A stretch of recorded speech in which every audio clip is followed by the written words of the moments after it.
Thank you all for coming. I am Sharyl Corrado, teach history here, assistant professor of history, and I think I'm known on campus as the technology troublemaker. I wouldn't be surprised if I'm the one that has emailed Alan more times per capita, whatever, than anyone else on campus with tech problems. So I appreciate the fact that you still speak to me, Alan. And yeah, I actually do appreciate the chance for everything that the tech team does here. You guys are amazing. I was just telling Alan that my classes have pretty much each semester gotten better because of it, and then especially this semester as I learned some tricks over the summer with PowerPoint and various things. All right, but I still do kind of consider myself a Luddite. I'm kind of one of those that, if it ain't broke, don't fix it kind of person, and I teach humanities after I teach history, okay? We are, by definition, conservative. We like the way things were done in the past. So this isn't any sort of systematic best practices or go technology. This is more a matter of what's worked for me. If it ain't worked, don't fix it. But quite frankly, what I'm going to be talking about today is stuff that's broke and that I have found technology solutions for or am attempting. Paperless classroom idea is something I've been doing for 4 or 5 years now. Before I got to Pepperdine, was teaching at 2 different schools while in grad school, 100 miles apart. Didn't want to be carrying paper back and forth. So at that point, I started using the learning management system a lot, Sakai, or the equivalent that we had to Sakai, accepting papers on Sakai, returning papers on Sakai, comments on tests would go on Sakai, or it was the equivalent there. I think we had Blackboard or Compass or one of those. And I use that a lot here. I could give an entire seminar on that. In fact, I have. But I'll be talking about that a little bit, but that's not so much the focus today. In general here, I've been hesitant to allow phones or laptops or whatnot in the classroom itself. Study after study shows, and I actually was looking them up recently, that when students have devices out in front of them, they are less likely to be paying attention. They're more likely to have, be on Facebook or texting or emailing and whatever. Their grades go down. There are also studies that show that in-person interaction is a better learning experience than, interaction mediated through a keyboard. Raising your hands is better than, asking a question online. So I actually still kind of believe that. And at the same time, there are a variety of reasons why that doesn't always work. Let's see, my first semester here, I really did try to figure out some happy medium. No laptops, please, on the right side of the room. That was actually the slide I made, and I thought Landon would laugh at my primitive attempts at PowerPoint. About my second or third semester here, all of us who teach humanities in Elkin, so that'd be 111, 212, or 313, I teach the 313 class, we made an agreement that we would simply ban all devices in class altogether. I think I did that for maybe 3 semesters. Sonia Sorrell absolutely swears by it and can give the statistics of how her grades went up in her class. Brian Givens, who did it, absolutely hated it, and his philosophy is if the students want to distract themselves during class, that's their problem. My problem when I did it was simply that morale went down. Students were so angry at me, frustrated for not being allowed to use their, they use their devices, that it really hurt the attitude in the classroom. So this is my slide at the beginning of this year. Please get out your laptop, tablet, or smartphone. I knew that I would end up talking and get away from my notes. Now I actually require it. Here's a picture from class this semester a couple of weeks ago. The problems, let's see. One problem I was concerned about when I did this was, would the students all have devices? Would it unfairly punish those who might not have? I have found that that's almost never a problem. Everyone has something, be it a smartphone or an iPad or a laptop. There is still some problem. As expected, there is some problem with distraction, some general resistance to this new policy, although not as much resistance as there was resistance to my old policy. I took a survey 2 weeks ago in the class. One of the questions was, I think you should continue to use Poll Everywhere or Quick Writes, so that's what I use the technology for in future semesters. 19% of the class disagree or strongly disagree with that. They want me to ban it, stop using it altogether. And on the question, I feel that I've learned more because of it, 15.5% say no, they have learned less or much less. So that's still what I'm working on. This is an experiment for me. I can't say that I'm completely convinced yet, but at this point I think the results are more positive than negative. I should point out that 82% of, what did I have? Yeah, 82% of the class did admit to using their devices for other things during class. This was a poll I took, I don't know, last week maybe? So a lot of people were constantly multitasking during class, so yeah, it makes sense that they were learning less. Yeah, okay, as I said, here at Pepperdine I teach Humanities 313, which has the distinction of being the only Elkins class, large lecture class that's an upper level gen ed. So let's just face it, we have a lot of students with really low morale anyway, being forced to take a 300 level gen ed. It's their senior year, they don't want to be there, they want to be working on their internships or job applications or whatever. And then to make things worse, it's an Elkins class. They don't even get that one-on-one interaction with the professor that they get in the English 380 or the History 304.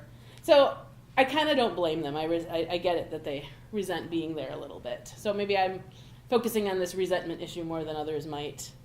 Okay, so how do I use technology in my teaching? Okay, obviously the course management system, Sakai. I'll show you a few things on that. To motivate students to attend and to come prepared, it's simply a motivational thing. If they know that I'm paying attention to every single one of them and will be giving them a grade, even if it's pass-fail, that sort of worked. A change of pace during lectures, I'll be talking about that, just this sort of, wake up. And the importance of this really struck me. Okay, am I really admitting this on camera? This is actually kind of funny. I attended the last two Distinguished Dean's Distinguished Lectures here on campus the last couple of weeks. I fell asleep during both of them.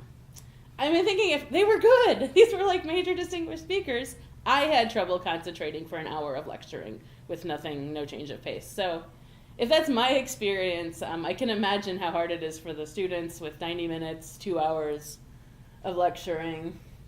Engagement with the material. This is something that Dan gave a presentation on a month or two ago. It was sort of the bigger emphasis of what he talked about, but I'll mention how I use it a little bit as well, in some ways different from Dan's.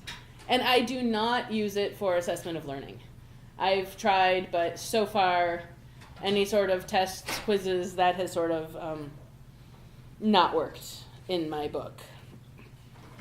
All right, so looking at course management, yeah, this would be a whole seminar, but most people don't have laptops or whatever in front of them, and I know that, David, you're not connected to the internet. I was going to say, if you had a chance to go onto courses, well, maybe I'll even say skip that, but, go onto courses if you have a computer here. How many of you actually do, though? Okay, skip it. It's not that important. I created slides for most of what I wanted to do. I actually created a Humanities 313 demo site that I gave, at least anyone who registered in advance, I gave you access to it. So you could actually see yourselves what I'm doing. To find that, you would go to more sites. Where am I going? Humanities 313 demo. So you should have that, or if you don't, let me know and I'll add you to it if you want to look at it. And the first thing that comes up when you open that is the course outline. That's what I think for me has been the most important feature of using Sakai. That's where I have links to study guides, links to the reading assignment for every day, links to where you submit assignments. Really pretty much everything is right there, so students aren't looking around in a variety of places. If you log in, you can scroll down yourselves, play with it a little bit. Yeah, this was something I learned the hard way. If students are using it on a phone, you have to tell them to go to course outline. It's not the first thing that comes up. I had students a good 6 weeks into the class asking me, where do you get links to those? And it was because on a smartphone, it doesn't just automatically come up. Where am I going with this? I put my lecture outlines up there. Students very much appreciate that. They can go get them in advance, or they can download them during class and take notes right on my Word document. Although I will point out, I had a comment recently, the students don't even realize it was a Word document and could be downloaded. I need to be clearer on explaining that to them. But that's been really helpful. What else? Multimedia. I use a lot of multimedia in the class, so they can click on there to, links to the various multimedia that we're using. I mean, I show most of them in class, but if not, they can go there and find them when they're studying. What else? Assignments is the big one. I'll assume that you've used this, or if not, that you can make an appointment with your tech liaison to figure out how to do this. I use it an awful lot for students to submit assignments. I grade the assignments right there. Even if it's an assignment that they don't submit electronically, a class presentation, I still use this because it has a real easy function for returning, responding with comments, and then it enters it automatically into the grade book. Again, I could go on for a long time about this, but I won't.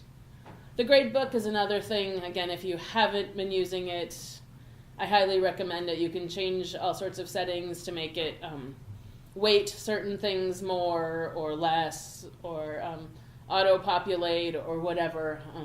And of course, the students can see it throughout the semester as they go see what their grade is.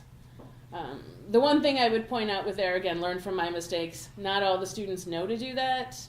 And they'll come to me at the end of the semester, but how do I know my grade? And I'm thinking, weren't you following along all semester? I think that's perhaps been my biggest learning curve through all of this, is assuming that students know how to use it as well as I do, and realizing I just plain have to tell them 15 times that this is the link you click on to look at your grades. This is the link to click on to look at your grades. For example, feedback on assignments. I didn't create a slide for this, but I asked recently how many of them had looked at the feedback the TAs and I had given them on the assignments. And I think a quarter to 30% of the class hadn't even looked at it. Either they didn't know where it was or they had forgotten to go there. That would have been a situation where I simply needed to remind them more often. All right, moving on. This is the grade book that I was talking about, how you can change the weight or add extra credit or not. But anyway, I don't need to go into that. What's new this semester for me is using electronics, using technology to motivate students to attend and to come prepared.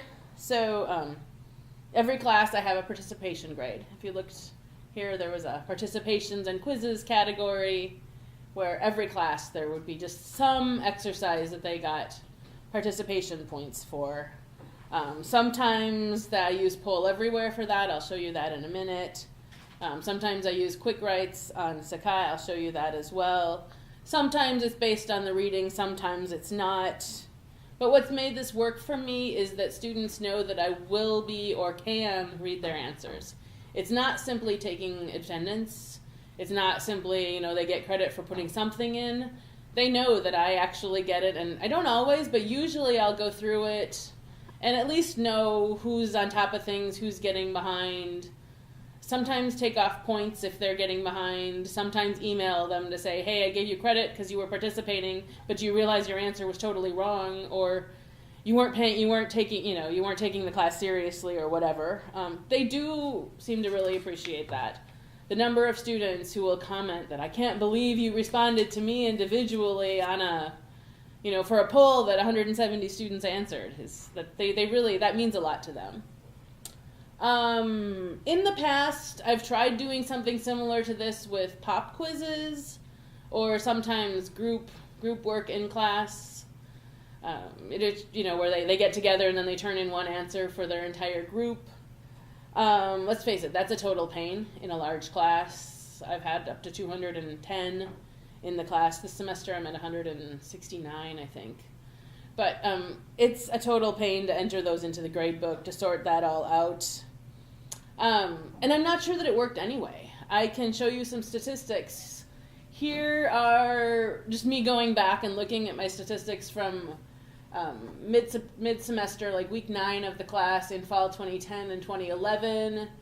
22% of the class was absent, and then the next time 18% of the class was absent or didn't turn in anything on their pop quiz or their group work, whatever it was that I was doing that week. And in their course evaluations, I got these comments. This is a little embarrassing. Again, I'm putting this on camera. Professor Corrado's participation evaluation and grading is unfair. Her grading of the participation is unfair. I think the pop quizzes are kind of useless. I understand that they encourage people to come to class, but we're college students. The quizzes give the class more of a high school feel. She should not, okay, I think this is crazy. She should not put our laptops away. It made me skip class since I could not follow her as she was going too fast. Okay, I can laugh at that, and at the same time I recognize this is clearly a student who's probably not strong in language, writing, humanities anyway. I mean, clearly they've got grammar problems. So, quite frankly, I mean, if I'm doing something here to discourage a student who's already struggling, from learning, that got me. The no laptop policy was completely moronic. All right, so I kind of got the impression there was a lot of student dissatisfaction. I'm not sure my policy was really working all that well. In contrast, this was about 2 weeks ago, or maybe 1 week ago, the percentage of of the class that was absent this semester was 8.4%. Okay, I will point out that those are unexcused absences. It is also possible that more students simply let me know in advance and get the absences excused than before, so I'm not docking points for them. But anyway, that's a significant, I thought that was a significant change. I'll keep monitoring that. Okay, yeah, and the students agree with that. I did a poll, my attendance is better because of the poll everywhere in Quick Writes. 44 said much better, 23 said in the middle, and then notice there were 9 students that said it was worse. So that's also worth keeping in mind. I'm coming to class, or more likely to come to class prepared. Again, 33% much more likely, 34% more likely. But, those aren't percentages, those are numbers out of respondents. 11 students said no, they're less likely to come prepared. Part of me wants to say, is this a glitch? Did they misunderstand the question? That's possible. Or there's always the possibility that if they're doing polls, they can just wait for someone else to respond and then they copy their response. I'm not really sure how to explain that. Okay, do you guys have comments, questions? I kind of talk fast and I'm just jumping through this.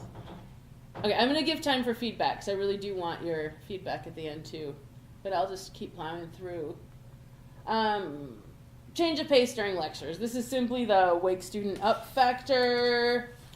Has very little pedagogical value other than waking them up, or if they're on Facebook, getting them off or whatever. And again, I admit I was one of those students in college. I still am one of those people that my mind wanders. That's how I'm made. I don't know. And I'm kind of guessing that you're probably all bored by now too, because I've been talking at you for 20 minutes straight. So if you have a laptop or a phone with you, please go to polev.com/Corrado.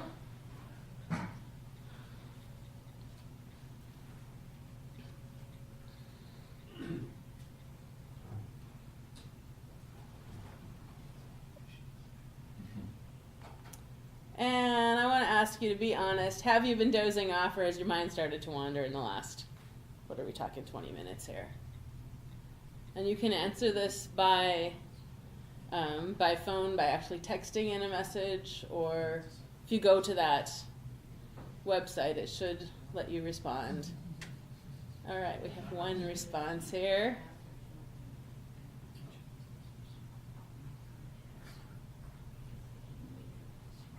to... Man, no one finds me fascinating. I'm so disappointed. Well, if I could get on, I would put it. Oh, well, thanks. Do you have a phone with you, though? Aha!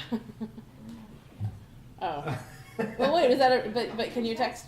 I've never used it. You've never used it for texting. Okay, well, whatever.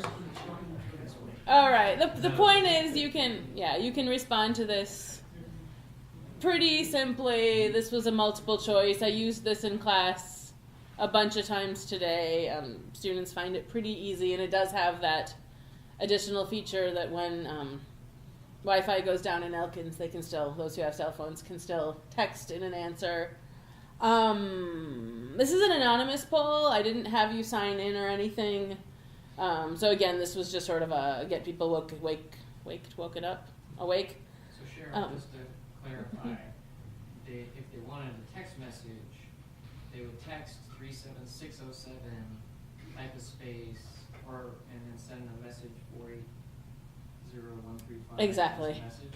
Yes. I know, it is a little bit confusing. Students catch on after a while. I prefer the internet version where it's all straightforward. But yes, thanks, Alan. My sociology colleagues have pointed out that it's great to use this anonymously in class when you might be getting at sensitive questions.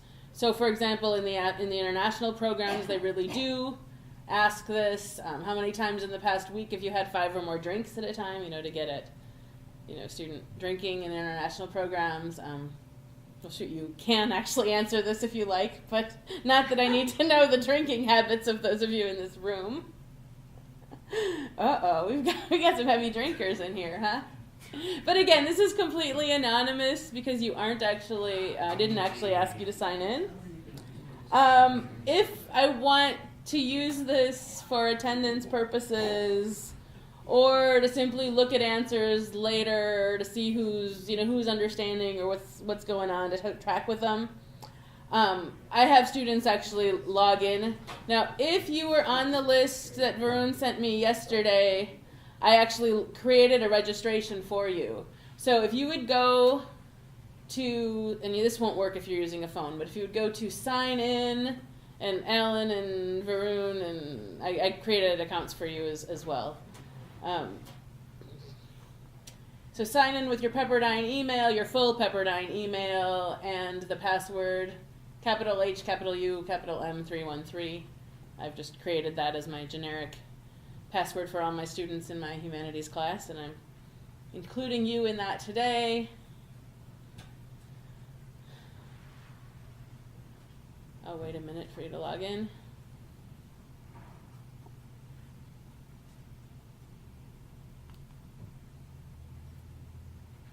So you can actually answer this question, and I will know, I'll know who did. I could give you feedback on it later. I can use it for attendance purposes. I kind of honestly do want to know if anything I'm saying surprises you or whatever, but so feel free to respond there, or I'll give you a chance. We can talk about it at the end. If someone does respond, the response will show up there. If someone wants to just put in a sample response quickly. Or you can set it so that they don't show up, and you can look at them privately or get them to show up later. I'm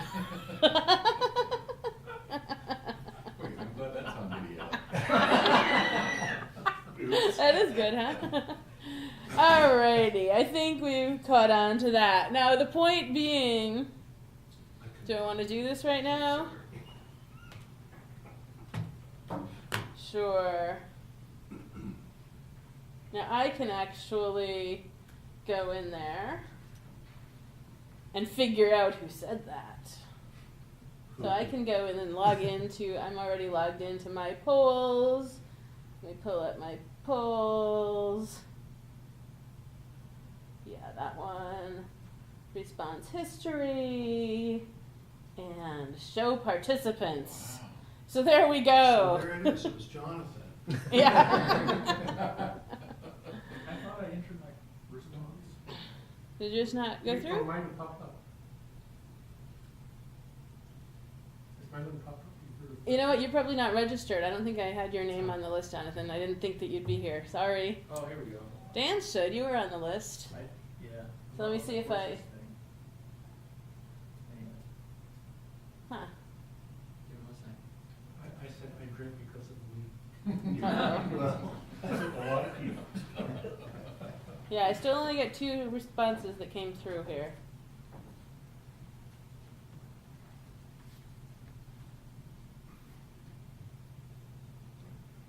Diversity of faculty responses to the laptop policy. And now I can actually go back and look. It should show up here. Yeah. So I can actually see, you know. I use this. I do respond to my students sometimes, or I'll at least, you know, if someone gives a really, really bizarre answer, I'll email them, you weren't paying attention in class today, or whatnot. So, yeah, I really do like this. So Cheryl, can I ask a question? Sure. How much do you drink, Lee? Yeah. You know how you said you have to tell them 400 times to check the grade. How do they know when they're responding anonymously and when you can track it, and how are they keeping that straight? It would seem like you almost have to tell them every time. Yes, that's a good point. In my class, I generally, they just assume that everything is being tracked. I mean, they know that that's the purpose of it, and I don't do anything particularly sensitive. Okay. But yes, I think there have been a couple of times where I've just plain said, hey, I set this so it's anonymous, don't worry, I'm not tracking you. Or I just plain have to remind them to log out, which is hard because it does actually have an automatic, you know, if you use it, it stays in your browser and you stay logged in. So that's actually, I've wondered about that because there have been a couple of things that I probably shouldn't be tracking, or students wouldn't appreciate that, and I look at it later and I'm like, shoot, I did by accident or whatever. And I might have missed this, but this is how you're tracking their attendance, right? So I have that's one. why they're assuming that you're tracking Yes. it because they know you're basing participation Yes. on this. And they also have these set so that if they aren't logged in, they can't actually respond at all. So, you know, if they don't log in, it's, you know, it doesn't even let them, and then they have to go and log in and they remember. Okay. But yeah, no, that's a good point. There was at least one thing where I was just like, shoot, I should have. You can set it to anonymous, and I think I should have, and I didn't think of it, and yeah. Let's see.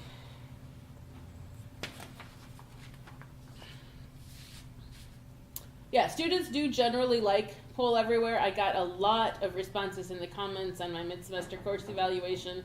I asked them if they liked Poll Everywhere, and then the quick writes, I'll show you that I do on Sakai. I'll show you those in a minute. A lot of them said they liked Poll Everywhere. They didn't necessarily like using the Sakai quick write function. I also have about 30 international students from China in the class.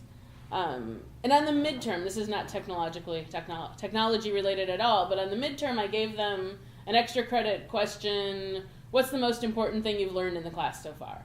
Fully expecting answers like, you know, colonialism, or, you know, the creation of the nuclear family in the industrialized world, or whatever. One student's response was, I've learned the importance of coming to class and participating with the class. I learned that participation is fun from the poll we did in class. It influenced me personally to be active and willing to share, although I'm still very shy when speaking English. So by typing the answers down, I feel more confident about myself, especially when the professor reads my answer. So that really was significant for me to recognize that. And I do, as these answers are coming in, I'll try to pick the more interesting ones and read them out loud and discuss them with the students. All right. Okay, I'm going to stop here with Poll Everywhere. Dan did a presentation on this. If you have questions for him or for me, I'm happy to discuss it more. I am a huge fan most of the time. But moving on, engaging students with the material, another thing I found technology to be helpful with. This is the category that's been studied the most. You've got hundreds of journal articles on this, entire books on it. Frankly, in my experience, and sorry, tech team here, in my experience, small groups and in-class discussion still works best. One of those, if it ain't broke, don't fix it.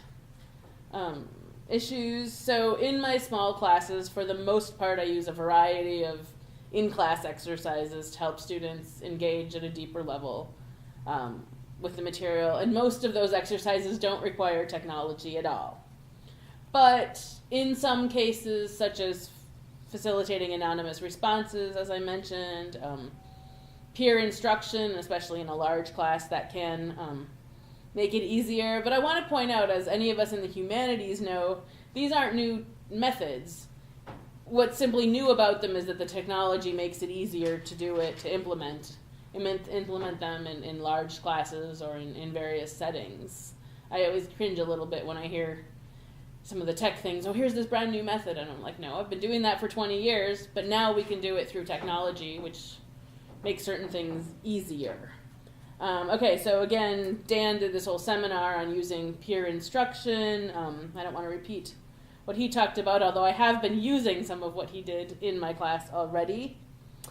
But what I've found works the best for me are what I call quick writes. This is, again, something that I did well before I used technology. It's just at the beginning of class or before you want to start a class discussion, you have students get out a piece of paper and answer a question, some thought-provoking question. Once they've thought about it for themselves, then they're much more likely to be willing to share their answer in class or to contribute to a group discussion. Whatever. This is a question that generally requires them not simply to recall the material, but to evaluate it or synthesize it or apply it to something concrete. Again, I do this in my small classes all the time, often on paper, but in a large class, using Sakai gives me an opportunity to do that with pretty much the entire class. And I get to hear their responses. And then once I've done that, I have better participation. If I do walk around the room and say, so what did you think about that? Or students who might be otherwise hesitant to participate. The quick writes can be done on Poll Everywhere, but in some ways I found the tests and quizzes feature on Sakai to be easier. You can actually note that I've renamed it Quick Writes and Quizzes, and I use Quick Writes way more than the quizzes. The students really were resentful of the quizzes. Whatever, at least the way I used them. It is significantly harder to use than Poll Everywhere, significantly harder to set up, significantly harder for students to use, but it has some advantages in that there's the Poll Everywhere login problems. The students forget their passwords, forget to log in, whatever. That doesn't occur on Sakai. And it also, you can set it to automatically feed into the gradebook, which is really good if you're using it for the purpose of, actually, grading their answers. So, are any of you logged into my demo? Okay, because I was going to say, I created a demo quick write. So if you would actually go to quick writes and quizzes on Sakai, and I set the question that I posted there is, in your experience, is the benefit of allowing devices in your classroom worth the added distraction to the students, and what have you found that works to reduce distraction? So what I would do now is let the class have however many minutes I set it for, 5 minutes or 3 minutes, to enter a response online, and wait, and let them respond, and let them log in. You'll also notice that I always post the question on the screen as well for those who, for whatever reason, don't have a computer with them. I let them answer it on paper. That's always, I don't know, at minimum 3 or 4, as we've been having technology, have Wi-Fi problems. Today I think I got 15 or 20 responses on paper. But hopefully that will be fixed soon.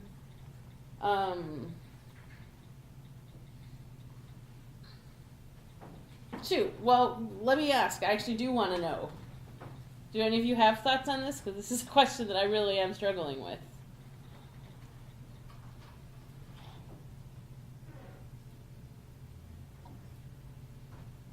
This is, by the way, the typical response that I get in Elkins when I ask a question too. Unless I know that all the students have already done a quick write, In which case I say, well, Dan, read us your answer. But given that Dan hasn't written an answer, do you want to do it impromptu? Well, I mean, I think students, in my experience, are really crafty at checking their cell phones, regardless of what your policy is. So I think there's a baseline level of distraction that is almost inevitable. This is not to say that I'm happy about that practice. But I bet that you check your own cell phone when you're at conferences and stuff too, right? I mean, I know I do, so. Oh, well, I'm often live tweeting, but that's different. Okay. It's a different practice. Okay. I don't go as far as your philosophy colleague, our philosophy colleague, who says, let them have whatever they want because it's their dime. Yeah. If they want to waste it, then it's their choice. I think we have to be a little more. I think we have to guide our students a little more when it comes to the proper use of this tech. I don't have a magic. Yeah. Man, I was looking for magic. Yeah. Response from any of the rest of you? Did you actually answer the question? No. Okay. I was hoping someone would. Anyway, well, we can move on from that. I mean, I do think that the thing about peer instruction and some of these other models is that at least you're using the devices for a pedagogical purpose, and if your questions are provocative enough or interesting enough and don't have sort of easy answers, then that's better. So turning them from distraction devices to engagement devices is probably my number one exactly. advice. But writing questions that are really engaging and challenging that also aren't at such a high level that so as to be sort of unanswerable or to be clear enough to actually get to at least some sort of framing of an answer is challenging. It's harder than it is. It's harder really than hard. it seems. And it's time consuming. Yeah. I generally do 1, maybe 2 quick writes during a class. I mean, that's just plain. They take, before students to get logged in, that's probably a good 3-4 minutes. And then if I give them 5 more minutes to write it, I mean, I can count on that taking, 8 to 10 minutes per quick write. That's 8 to 10 minutes that they're not doing other things with. Whereas if I use some poll everywhere, really quick response, yes or no, or 3-word answer, that's quick. And I'm hoping anyway it keeps them from, it wakes them up, keeps them from, being on Facebook or something. But yes, writing questions is really hard. Let's see. Yeah, I didn't actually go through and I mean, I could go and look it up and look up what your answers are. I won't demonstrate that to you right now. But did you now actually come up with an answer? Do you want to read it to us? Oh, the answer is easy. The She answer- doesn't allow technology. Just not allowing technology at all? But that's what she's here is to explain. Yeah, no, that was me until a semester. That was me until this semester is the first time I'm experimenting with it again. So I'm not sure that I'm won over completely, but at least in the big class, it's probably better than. I will get to that. I have some more statistics.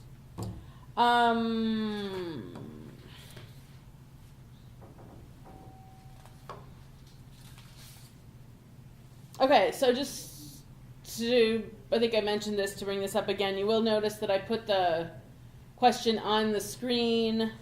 I've learned the hard way that that's necessary. There are honestly a lot of students that struggle with technology. I mean, there are also legitimate technology problems such as the wireless being slow. But we glibly seem to repeat this, truism that the younger generation is tech savvy. Yeah, that's 90% of them or 85% of them. There are those 10 or 15% that really aren't. Some students prefer to turn things in on paper, others have computer problems or their phone dies, or they're so worried about computer problems or their phone dying that it distracts them from the rest of the class because they're, constantly checking their batteries to see if they're going to have enough power to answer the quick write that they know is coming. 2 weeks ago, when I did my mid-semester evaluation, I asked the question, what could the professor do to improve your learning in the class? Again, a general question, but among my responses, I think the professor should be less dependent on technology. It makes it hard for students who don't have a laptop or phone readily available. Make sure that students don't miss points for poll everywhere and whatnot not operating properly. The technical issues with the polls and quick writes can be a little distracting at times and can take away from what we're learning. Give a little more time for the quick writes and quizzes and poll everywhere, because with everyone trying to log into courses on their phones and computers at the same time, the internet gets really slow. And sometimes by the time I've logged on, I have about 10 or 20 seconds left to answer the question. Not so much poll everywhere, it's very distracting during lectures. Again, very telling. I really needed that feedback, and I'm glad to have gotten it. And since then, I have been encouraging them to respond on paper. If they're not tech savvy or their technology doesn't seem to be working, I just say, hey, don't worry, I'm not going to deduct points. Just respond on paper, turn it in at the end. It won't show up on the screen, but it'll show me that you're participating, and that's fine. They've been, for the most part, happy with that. And I do want to point out, often it's come up in conversations with the tech liaison or sometimes the tech team, that the problems seem to be human error, user error, the students themselves problems. But I want to point out that no matter whose error it is, it still detracts from their learning. So given that my class isn't a computer class, I will, within reason, give them instructions 15 times on how to do something. But for those 20% of the class that didn't get it after the 15th time, it's still detracting from their learning, even though it's their problem. Again, I don't know. I'm just trying to figure out the balance here. On the one hand, it's not my fault or the tech team's fault that some students still haven't figured out how to log in to poll everywhere. But no matter whose fault it is, it's hurting their participation or hurting their attitude and participation in the class if they're sitting there fiddling when I'm trying to teach. All right, so that leads naturally on to my next point, what I don't use technology for. For this reason, I don't use technology for any sort of assessment of learning. I would love to give tests and quizzes online. In theory, I know it's possible. Sakai even has a tests and quizzes feature, and I could see that working in some classes. Actually, in my experience, in its current state of development, that feature is really clunky, but it has a ton of potential. But I have chosen not to go that route for several reasons. First of all, the technology problems, both human and, technology glitches themselves. In a class of 15, and I do have a class of 15 that I use technology for sometimes, in that class it's feasible to troubleshoot errors as they come up. I can't do that in a larger class. I have tried. So for example, I've given up completely on using Google Docs in my large class. I use it quite a bit in my smaller class. But it's just, so many students are confused about it. It's not worth it. I can share my student responses, but when I ask them about their experiences with technology problems in class, particularly using the poll everywhere and quick write function. So we do have a lot of them that never or seldom have had problems. I suspect this would change if we asked it today, because the last 2 weeks, the last week or so, even the internet's been really, really bad. But, again, still, we're talking 30, 40 some students that are regularly or pretty regularly having problems. No matter whose fault it is, the fact is it's detracting from their learning. Another reason why I don't use technology to assess learning is simply student discomfort. An unfair distribution of devices. Some people have, the latest MacBooks or whatever they're called, and others are using pretty clunky old cell phones. And it's not fair to penalize those who don't have the latest technology or just plain aren't as tech savvy, on something like an exam or a quiz that's a significant part of their grade. The importance of this stood out to me at a workshop at the Teaching Professor Conference this last summer, nothing to do with technology. But we were asked a very simple question with a pretty obvious answer and told to write the answer with our non-dominant hand. And I was focused so much on writing with my left hand that I ended up getting the answer completely wrong. And I realize that this is a similar thing that some of my students have had, focusing so much on, are they going to get Sakai to work? Are they going to get Poll Everywhere to work?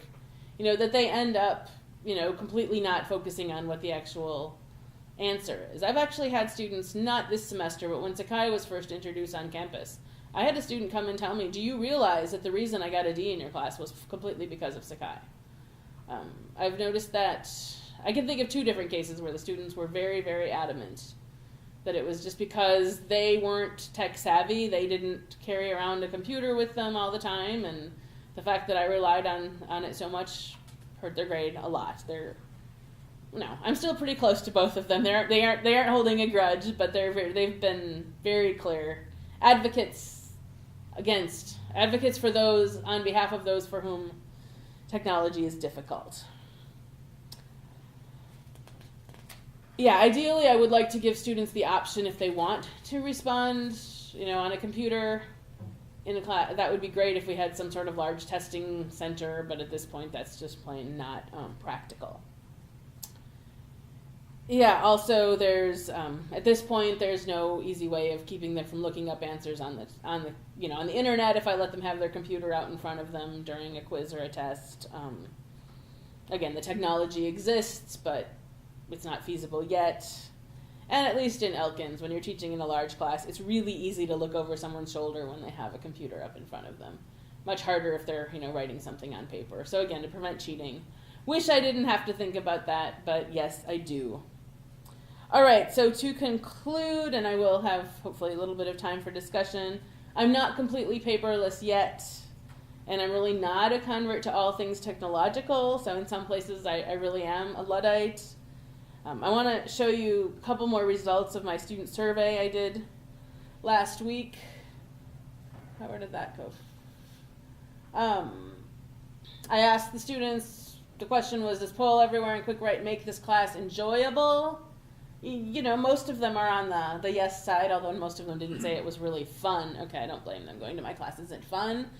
But the fact that 24 of them said that it made it worse or even miserable, woke me up a little bit. There were only 110 students that responded to this particular survey, so that's more than 20% of the class, and that really does bother me. 3 times as many students think it helps them to learn, while, again, there are 16 students who say they're learning less. On the one hand, that makes sense. If their attendance is better and they're coming more prepared, which they claim they are, they will probably learn more, but it does really bother me if any students at all are learning less in my class because of it. And then it would be fun to try to come up with a way of assessing, are they really learning less or is it just a perception? What's going on with that?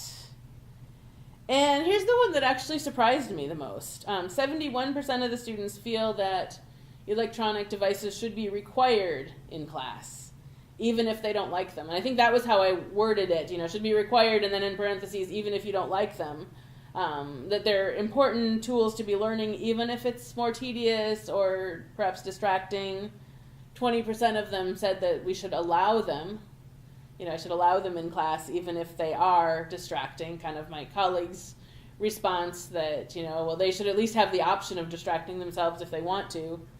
And only 9% of them said that they should be forbidden, which was my policy in previous years. So I think I will be continuing to use this again, tweaking things as I go. But again, I'm not quite there yet. I wish I could come in and say, this is how you should be doing it, but I'm still working on that. So, thank you all for coming, and well, shoot, right on time. We have 10 minutes for questions, comments, before everyone has to disperse to their 2 o'clock appointments. So your primary written element was the quick writes, where they have a simple question and they write it down.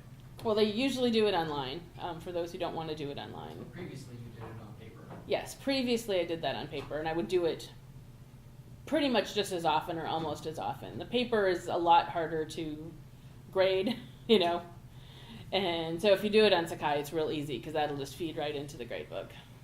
But what are the other advantages and disadvantages? So on paper, it's easy for them because it's still a technology paper. Sure, of course, I'm thinking electronic technology here, But what are the advantages to them?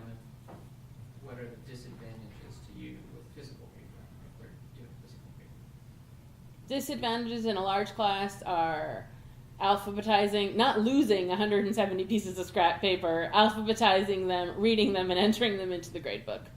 That's just really, really time consuming. With this, it feeds it right in, you know. I even have, well, you know, you showed me the setting where you can set it that it automatically gives them points for even just doing it.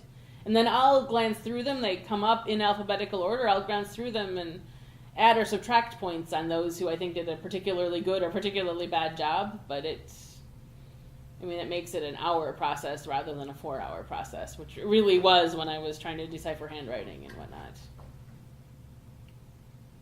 Do you still have actual paper assignments versus the quick writes? Midterms. Right? Midterms are the only actual paper.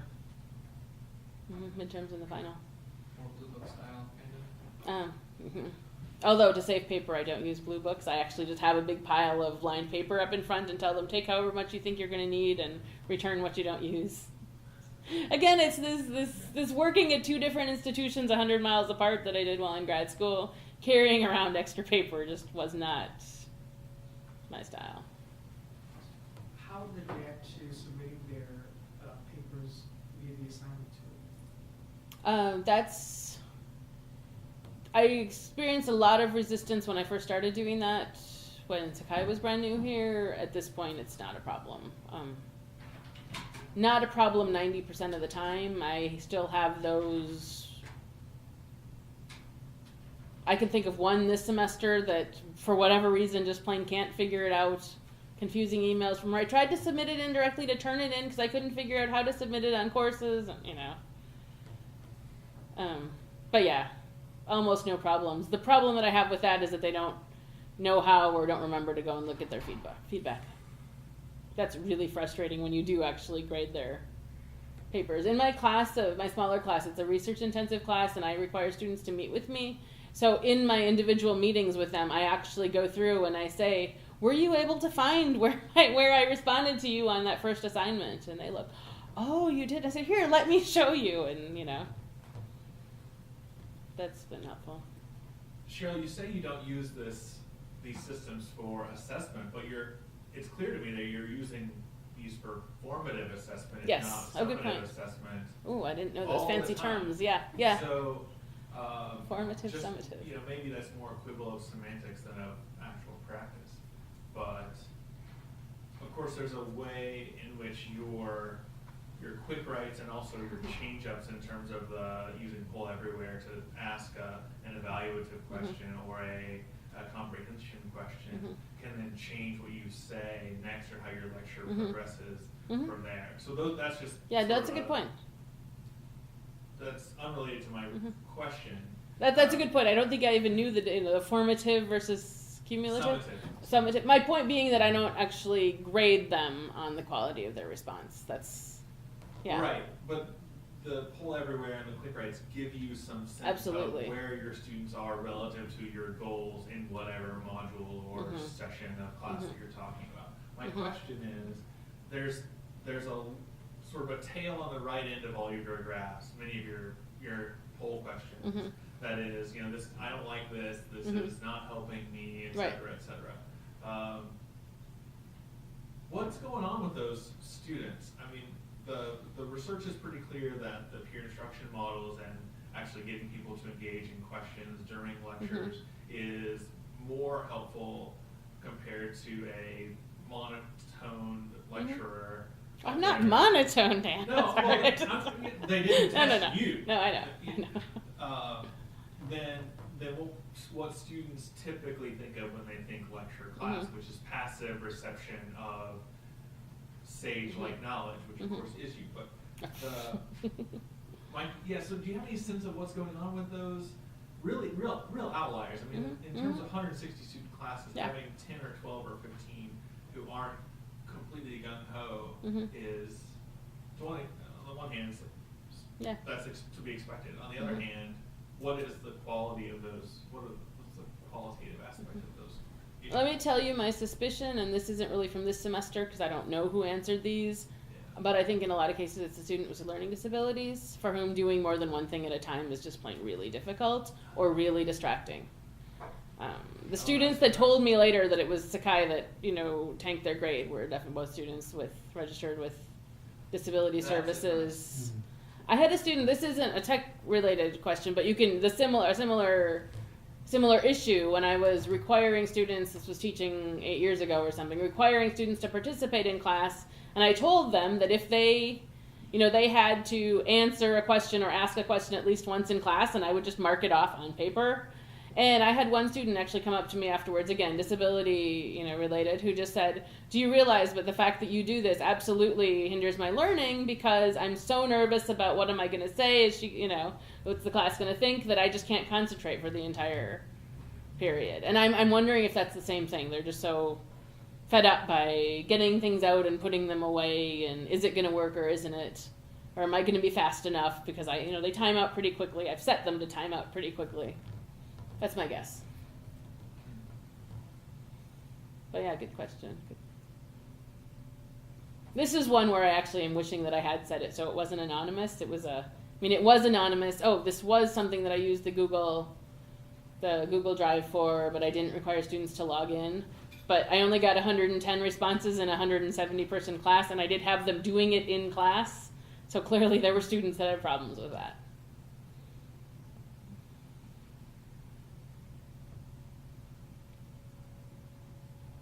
Thoughts, comments, questions, ideas for me? I'm tech team. Any of your suggestions for things I might want to be trying?